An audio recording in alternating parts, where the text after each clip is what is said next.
What we're going to try and do, everyone, is first of all, I'll go to participants and mute all.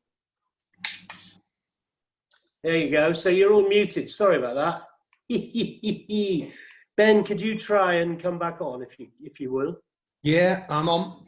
Okay, so I've got a couple of sailing experts. As you all know, anyone who's sailed with me, or probably more importantly against me, this isn't an area of my expertise particularly. The racing rules and strategy and tactics, I have my own. I make them up as I go along. But hopefully you'll tell me a few of yours as we go through. So to that end, I have some sailing experts. Anna Dobson's there.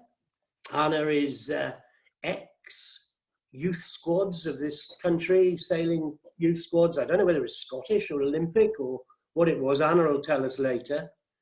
Anna's at home probably mourning her sister's lack of Olympic hopes. So her sister, Charlotte, has lost her Olympics this year, and she was giving up after this Olympics to get married, so she probably lost her wedding and all of that. So Anna may be a bit grumpy, but then again, she's Scottish. And talking about grumpy Scots, we've got Michael, who's our second sailing expert, who's actually just got back on a plane. So he was supposed to be with us. He's been grounded for a while now. I just see Anna's just coming back. She missed that, luckily. Enough of the grumpy Scots, please. And the girlfriend in the background saying enough of the grumpy Scots. That's Kate Alexander. So Michael, Anna, you can unmute yourself if you don't mind. You can come in if you need to. So Michael's back on a plane. He may be joining us, doesn't know whether video and Zoom works at 40,000 feet. But don't worry, I've got enough experts here on my screen. Right, what are we going to do? We're going to try and sail ourselves around a triangular course. Okay? This is a gentle intro, and we're going to go through some basic rules, etc., etc. It might be a triangular course. We might change the shape out of necessity. We might be enjoying ourselves so much that we need to go around a couple of times. And if Simon Hills was race officer, then it would be 8 laps up to number 8 and 14 reaches and back downwind again. So, yeah, the racing rules we're going to touch on. We'll do the basics, some of the basics today. But as you go around the course, the idea is that we'll have tactics and strategies. Now, tactics, in my mind, and I have some strange ones, tactics is boat on boat. What we'll do to get rid of that boat or get him out of the way or overtake him or attack him. Strategy is sailing the race course with a view to the conditions, what the weather's doing, the wind and the tide on the day. That's how I interpret it. And so now you must do too. All right? So thumbs up if you're with me so far. Everyone's still enjoying it. Yeah, good. Here we go. So as an intro session, I've told you about 2 of our experts. We've also then got cider hands. Cider hands or Captain Capsize, Ben Wilder, who's waving on his screen at the moment. And Ben will come in with some insights and tips on how to sail the river and hopefully a couple of little video nasties along the way. So the idea is I'll be showing you boats, a red boat and a green boat. I'll probably be on the green boat because it'll be the one in front. Then on the boat, the red boat or boat B, I'll be A. Boat B will probably have a Scottish guy on it. Loads of vowels and consonants. He's got a name that you really don't want to try and pronounce, or at least I don't. It doesn't make much sense. But the Scottish plumber, we'll call him, on boat B, and he'll probably be red, and he'll be behind my boat, as he normally is in real life. Okay, so that's how we're going to go. Go ahead. I've now got to start looking at how to share content and take me off gallery view. Oh, Ben Wilder, looking good there, mate. Okay, so this is cider hands there. Give you a little bit of background of how I started sailing, which I didn't really until late in life. What happened was, we lived near the sea. Dad took us down to the harbour So I grew up with boats. He made me walk the plank because we didn't have a dog at the time. So that's how I started looking at boats. And yeah, I'm going back to gallery view here. And let's get into this. What's the time? No, it's 1911. We're going to try and do 20 minutes with a little break at some point and a video nasty. As I say, this is an introductory session. We'll go for some basic rules. So if I can try and share some content with you now, the problem that I have or have had earlier today was that what goes on here. Have you got that? It's a rat race up there? Yes. Good. So I can only see a few of you who answer every now and again. So it's a rat race. I have to scroll. This is what it could turn into. Complete and utter carnage. So we'll try and expel a few myths and moving on. I'll leave that one till later. We'll start with some basic terms. Quite simple. Starboard versus port. For those who don't know, I'm preaching to a lot of converted here, but we will run through these in this basic first intro session. Wind direction coming from the top of the page normally. Starboard tack, top left. Wind coming over the starboard, the right side of the boat. The sails are on port. How do you know whether you're on port or starboard tack? I think to myself, port, four letters there, left. There's only a certain amount of port left in the glass. That's how I remember it. Then we've got windward leeward. Yeah, quite simple. The windward side of the boat, you can see drawn there. And the other side's the leeward side. Spelled leeward because you're in the lee. We're not going to spend too much time on these. The right of way. Okay. Now this is a bit of an old slide. When one boat has the right of way, the other boat is required to keep clear. We've changed that a lot in the RYA, and I'm not part of the RYA tonight. Otherwise, I'd probably get fired. But we now call it the stand-on boat. The one who has the right of way is stand-on. I will switch between the terms, or we will, my experts will. It'll be called the stand-on boat because it can keep going in its direction until it's absolutely certain that the other boat hasn't seen it and there's going to be a collision. So whereas it says green boats have right of way and red boats must keep clear, it's stand on and keep clear boats.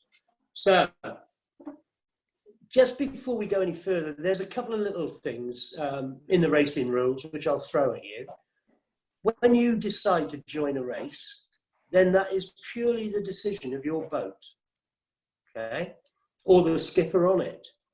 You cannot then go back to the race committee and say, those conditions were terrible. You can't protest them after you've decided to join the race. And then there's also a really interesting one, which is compliance with the principles of sportsmanship and fair play. That also is a rule. So now who says what sportsmanship and fair play is? I will introduce you to Rule 69 at some point. And yes, there is a Rule 69. And last brought into fruition when our Commodore, one of our Commodores, who will remain nameless now, actually fell foul of it. And I met him in a protest room in Cowes. But that's one for the future. Okay. So you've got right of way and keep clear boats. Avoiding collisions. Now, even with racing rules, we follow the collision regs, yeah? Most of the time. They do apply, and you right of way or stand on boat is no excuse to ram another one. Now, that's the rule that really challenges a lot of our laser sailors.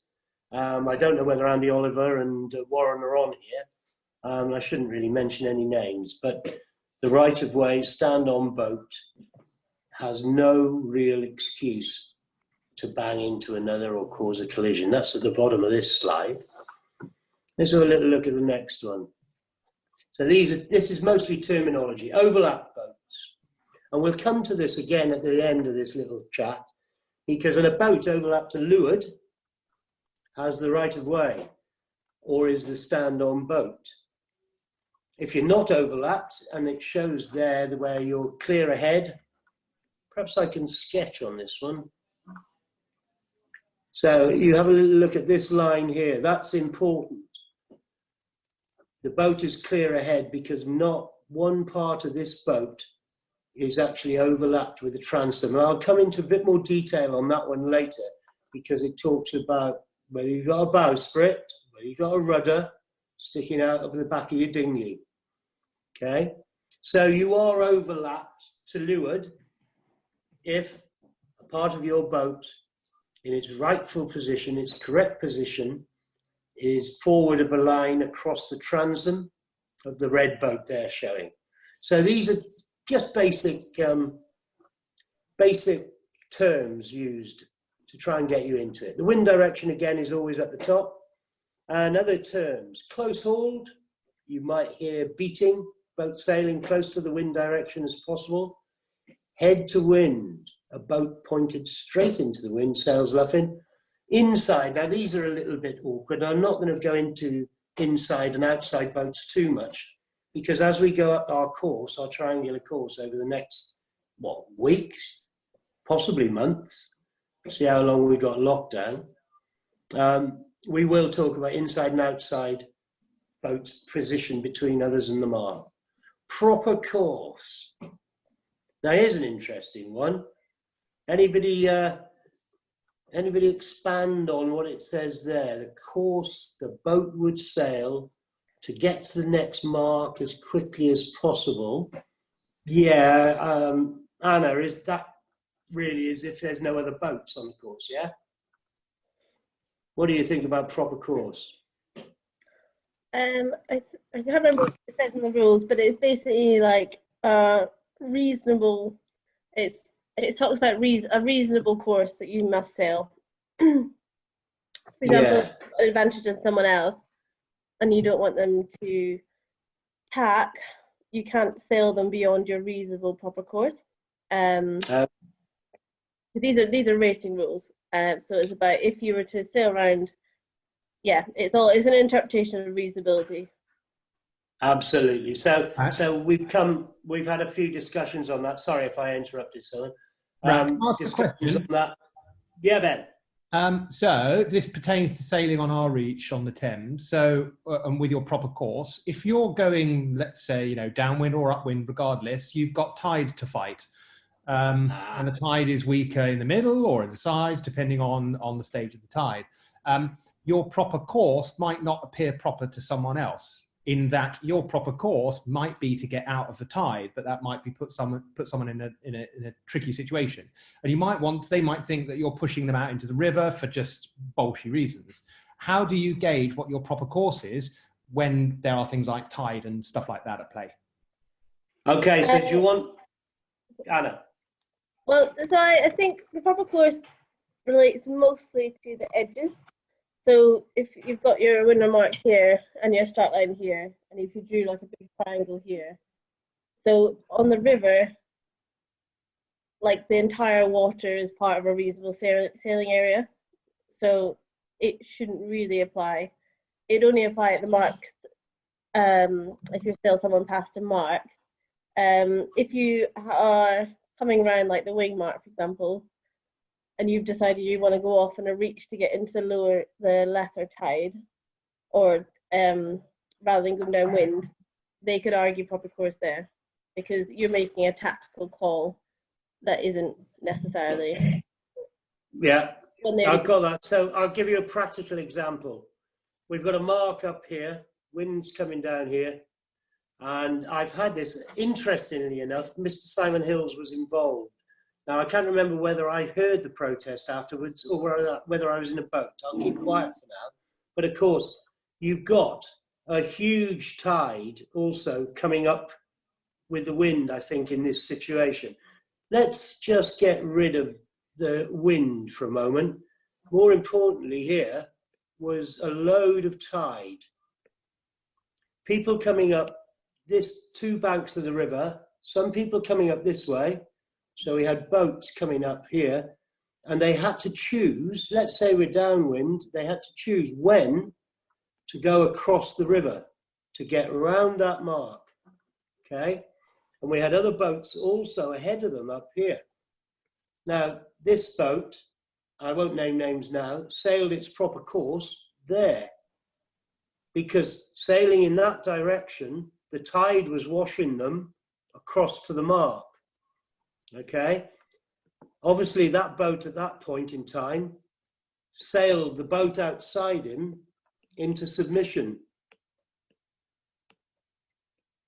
This boat here was trying to get across, but this boat was saying, no, I'm sailing my proper course.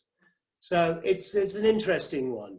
I think we'll come on to it a bit more when we do the downwind sessions later. Let's just get the basics out of the way. I would say that's beyond the scope of proper course. Like the run line, which is your fastest course, isn't about proper course. Proper course is about the edges, and it's not really used in fleet racing very much. It's a team racing thing. Yeah. So no, I on got that downwind example, like that's basically if you got the miles past the mark. If you're still aiming towards the mark or roughly downwind, I think that's fine. Can I jump in? Yeah, no, and again, so this whole thing that we're doing, guys, is supposed to be very interactive. Can I just jump in quickly, Gareth? Yeah. Just on there's a difficult one, because you could argue generally there is a feeling on the river that your proper course is to, if you're sailing against the tide to a leeward mark, is you would take the bank with the most wind till you're almost parallel with the mark and then reach across rather than go across at the slower point of sailing against the tide. So if you're on a beam reach, so you're actually going to be at 90 degrees to the mark before you cross. And that's been a cause of contretemps, as you know, with me. And I just don't know how you square that sailing on the river. I'd be interested to know any thoughts on that. Yeah. Okay. Well, I've got some ideas on that, and we're getting a little bit too technical too early, but that's fine. The whole thing, guys, is supposed to be very interactive. At the end, and what I'm looking for is people to save some of their questions, give me suggestions, and of course, I'm looking at sensible suggestions. Not the normal. We want interactive stuff, and we're going to do that by sending emails to us, and rather than going on to the chats on here and the questions on here. We'll do a little bit of that, but I'm looking for loads of interaction. I mean, if you don't get an answer to your questions, don't worry too much. It's probably because I don't like your question, or I don't like you. So don't worry about it. Try and interact, and we will encourage that towards the end. Okay. Oh, I'm getting questions already from Louise Beaumont. We'll do that a bit later. Let's get these basics. So we've got a mixture here of experienced racers, and we've got some people who've just started and want to start. So let's get the basics out of the way. I love that question, Louise. Okay. What have we got here? Starboard tack versus port tack. Well, we know that. We've done that one. Let's move on. Sorry, guys. Overlap boats. We've done that. We got to proper course on this slide. And then we've got room.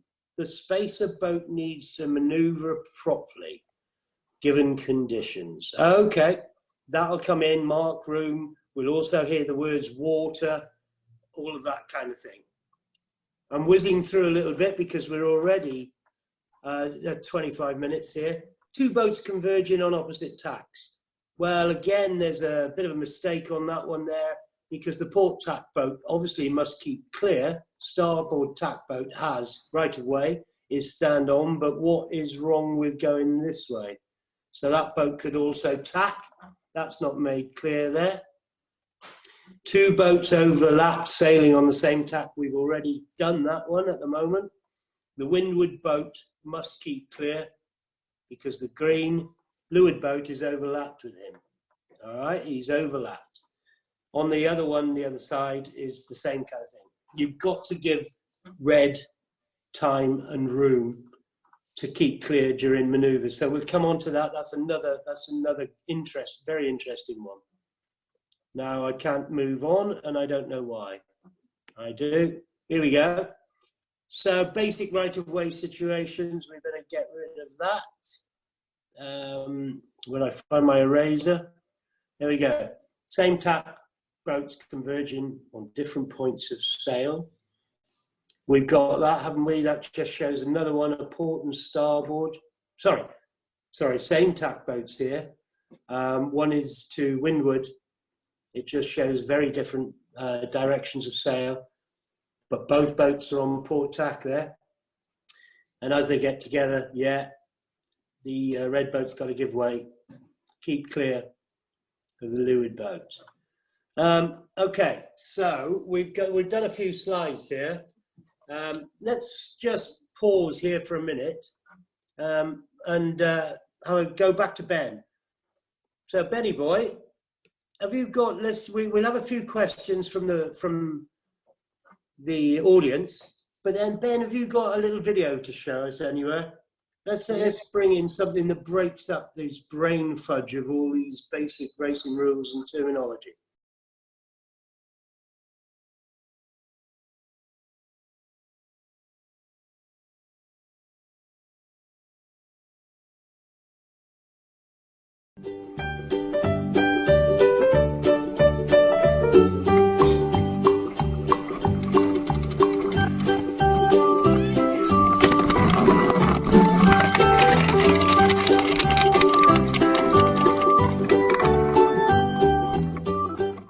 So the second part of my chat, where I was going to draw some interesting scenarios here, I'd rather let people have some questions. We've got plenty of room and time for this. So guys, just to reiterate again, what we're trying to do is get loads of interactive stuff from you. So possibly a pen and paper to write down some notes, questions that haven't been answered throughout our presentation, but that you could email to me.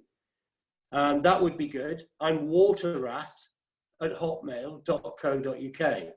And then we'll incorporate possibly a whole session around one of your questions. You know, so we're totally interactive over here. Rabina, are you awake? Okay, good. Well done. Okay, so I was going to now possibly start to draw a couple of little bits and pieces and screenshots here, but we're going to the whiteboard just to reiterate a couple of the points that we've been talking about. I also have an answer to the proper course. Say again. I have an answer to the proper course question. Okay, can we leave it just for a moment? We'll come back into that in a minute. Okay, so here we've got a boat on port tack, sailing downwind. Wind is always here. So I could draw many, many boats probably on this. I could draw another boat coming in here. I could draw another boat there. Let's see what we're doing. We're coming across here. We're coming across there. I mean, I was going to look at the racing rules big chart in a minute, but look at all these boats. This is obviously boat B with Rory on board.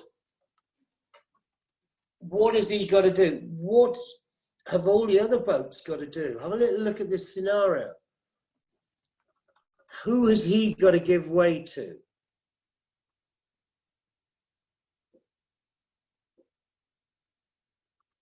So I'm not going to ask for answers right now.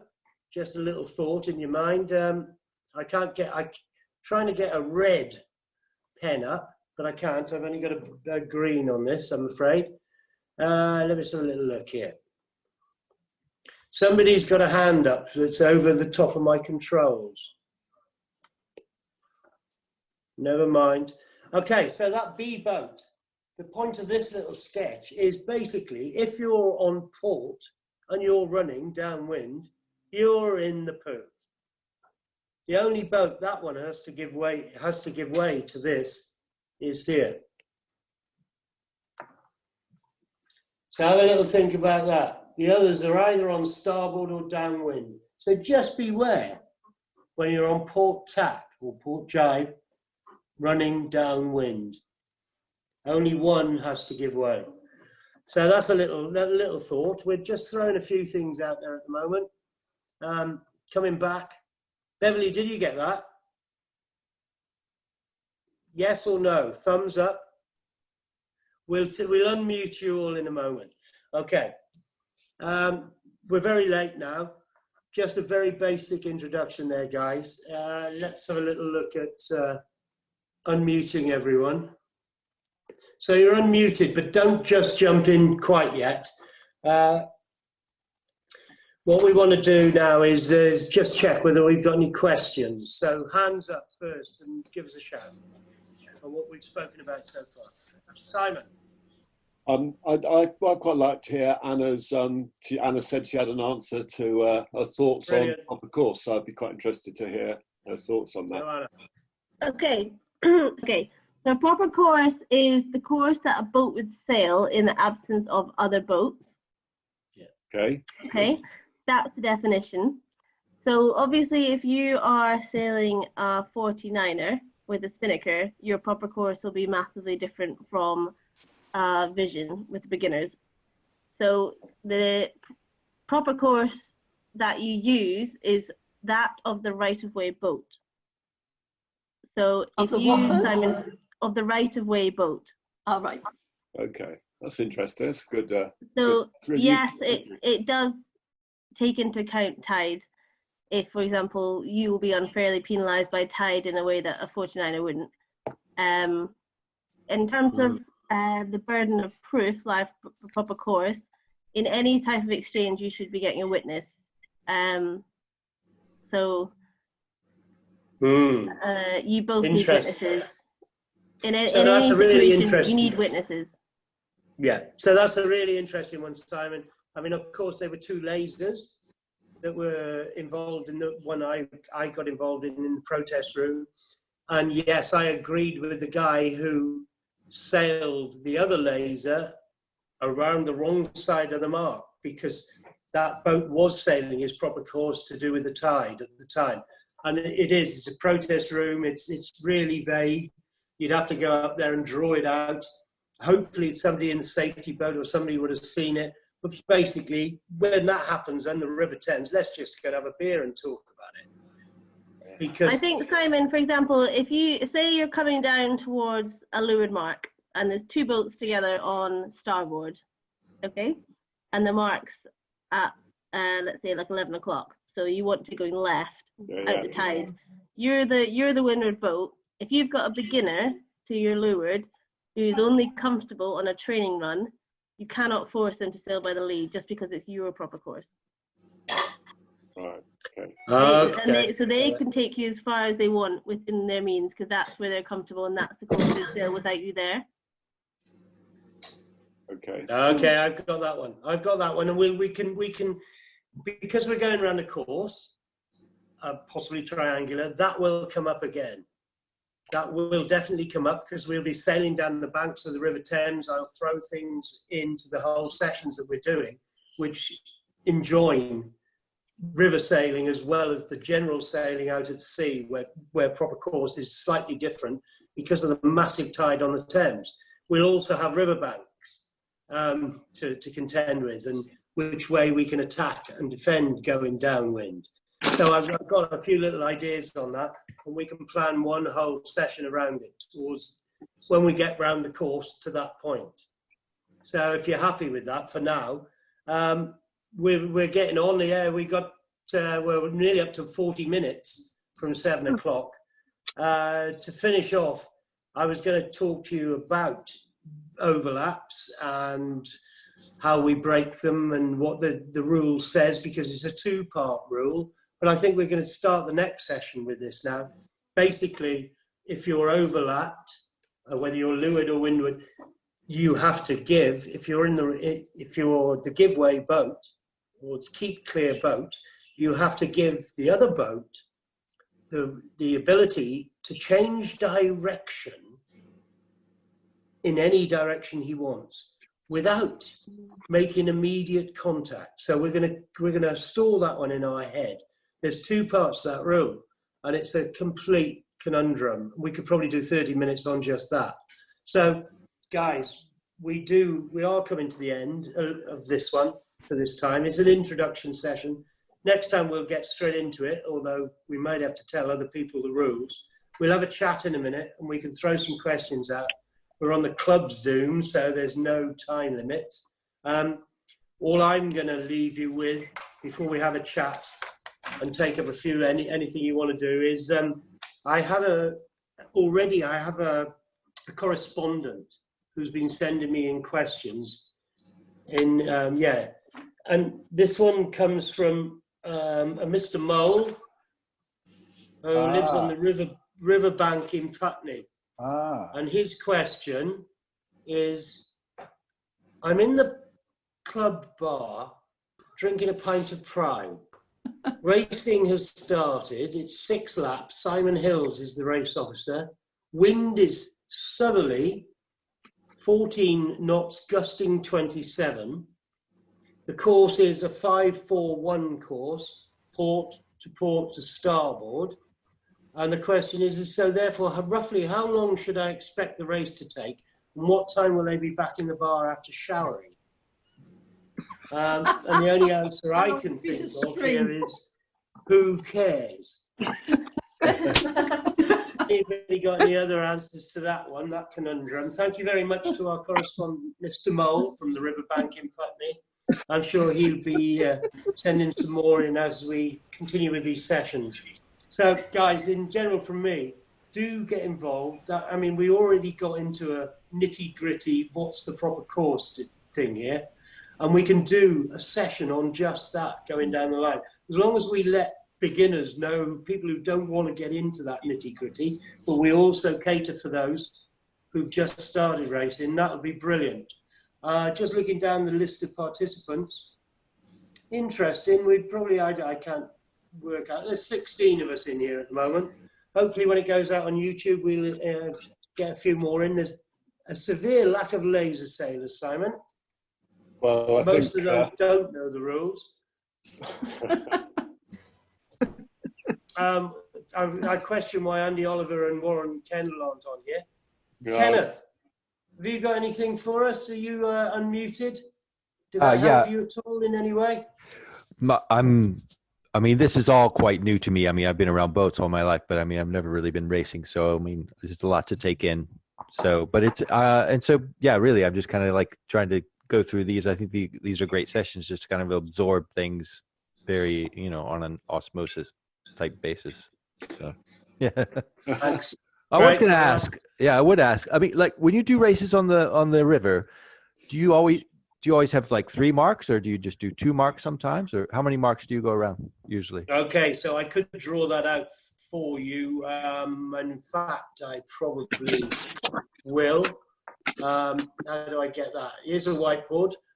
So our reach of the river, there's the Hammersmith Bridge there. We go all the way round and up to Barnes, and that's not really very good. We have 8 positions. There's an island here somewhere. We start from here. There's our start line. We can put in marks. Number 1. Number 2 goes over the other side of the river.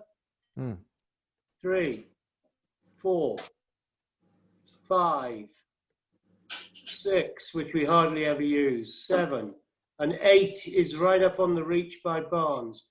So depending on the wind direction, we can choose, and I'm going to get a bit mad here, we will normally start upwind because our prevailing wind is here southwesterly. We'll normally start that way then, therefore upwind, and that's race starts, which I was going to do next week, but we might have to get through a few more of these little rules. I'll hold that in lieu. So we'll go up. So what we could do is we could go round 3, round 4, round 5, round 6. We can do anything we want. We won't normally do that. We might do a 3, back to 2, over to 1. So there's a rough idea of all the options. We hardly ever use 7. They hardly ever use 7, Beverly, you're right. Yeah. That's interesting, though. Because obviously it's quite different doing a race on a river than it is out in the open. Yeah. So lots of people. That's interesting to see that design. Yeah. So race courses, there'll be standard Olympic courses where you go upwind and come back down through a gate. There'll Yeah. be triangular courses. If you're racing in the Solent, it's so similar to the River Thames in that they will do something like I just drew around marks in the Solent, depending on the wind direction. So yeah, Cool. if you can sail on the Thames, you can sail anywhere in the world. So get down in the dinghy, mate. Yeah, cool. Yeah. Anybody else put your hand up? Got any good questions? Cheers. Thanks, Ray. No problem. No, I think that's great. Another thing to note on the river, a few added complications is that you've got rowers, you've got PLA vessels, various other people, and there are there's local knowledge and local regulations, local things. Sometimes you need to know that might help out where the rowers are going to come up, where they're going to come down, where it's boat on boat with rowers, who has, not the right of way, but who should give way to whom. But that you learn by experience and getting out there, and it's really good fun, and it mixes it up. Yeah. Sometimes a race is won because someone managed to duck a rowing boat and get round, or Gloriana, the Queen's barge, is coming down, and someone got round the other side of it before someone else. So there's lots of vagaries of what could happen, but it's great fun. Sure. Excellent. Just one little thing I'll throw in, because we 45 minutes now.